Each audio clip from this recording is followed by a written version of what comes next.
Nabi Ilyas alaihissalam adalah keturunan keempat dari Nabi Harun alaihissalam. Beliau diutus oleh Allah Subhanahu wa Ta'ala kepada kaum Bani Israel, yaitu setelah meninggalnya Nabi Sulaiman alaihissalam. Dan sesungguhnya Ilyas benar-benar termasuk salah seorang rasul dari rasul-rasul. Pada saat itu, kaum Bani Israel menyembah patung berhala bernama Baal. Nabi Ilyas alaihissalam berdakwah bersama Nabi Ilyas alaihissalam. Nabi Ilyas alaihissalam berulang kali memperingatkan kaumnya.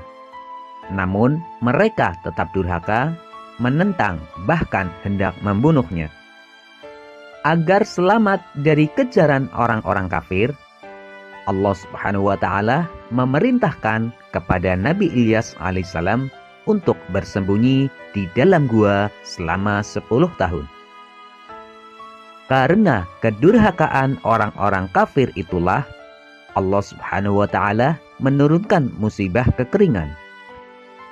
Di sana tidak pernah turun hujan selama 3 tahun. Akibatnya banyak tanaman dan binatang ternak yang mati, serta banyak pula penduduk yang mengalami kelaparan karena kekurangan makanan.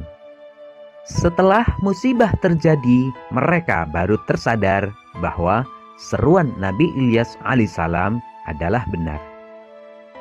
Mereka kemudian mencari Nabi Ilyas alaihissalam untuk bertaubat. Akhirnya Nabi Ilyas alaihissalam ditemukan bersama Nabi Ilyas alaihissalam dan mereka meminta maaf atas perbuatan yang dilakukan.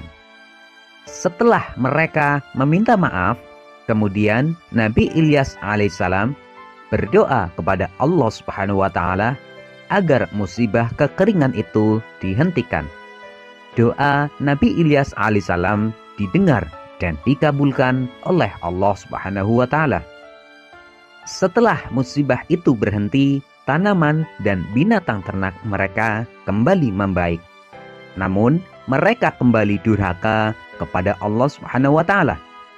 Akhirnya, kaum Nabi Ilyas alaihissalam kembali ditimpa musibah yang lebih berat daripada musibah sebelumnya, yaitu gempa bumi yang dahsyat, sehingga mereka mati bergelimpangan. Nabi Ilyas alaihissalam dan orang-orang beriman lainnya mereka selamat karena mereka telah pergi terlebih dahulu meninggalkan negeri itu sebelum musibah terjadi. Berdasarkan kisah Nabi Ilyas alaihissalam tersebut, keteladanan yang dapat kita ambil adalah kita harus senantiasa bersikap sabar dalam menghadapi segala cobaan. Sebagaimana Nabi Ilyas alaihissalam yang senantiasa sabar dalam menghadapi umatnya yang durhaka dan tidak pernah berhenti mengajak kepada kebaikan. Kemudian kita harus senantiasa berdoa kepada Allah Subhanahu wa Ta'ala, karena Allah Subhanahu wa Ta'ala adalah tempat kita meminta. Sebagaimana Nabi Ilyas alaihissalam yang selalu berdoa untuk keselamatan umatnya.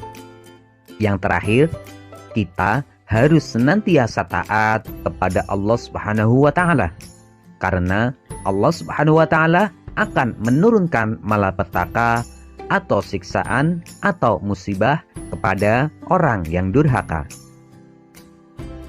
Anak-anakku yang solih dan solihah, setelah kalian melihat dan mendengar video ini, ayo jawablah pertanyaan-pertanyaan berikut. 1. Nabi Ilyas alaihissalam adalah keturunan keempat Nabi. 2. Patung yang disembah Bani Israel bernama. 3. Nabi Ilyas alaihissalam bersembunyi di dalam gua selama. 4. Sebutkan 2 musibah yang menimpa kepada kaum Bani Israel. 5. Sebutkan 3 keteladanan dari kisah Nabi Ilyas alaihissalam.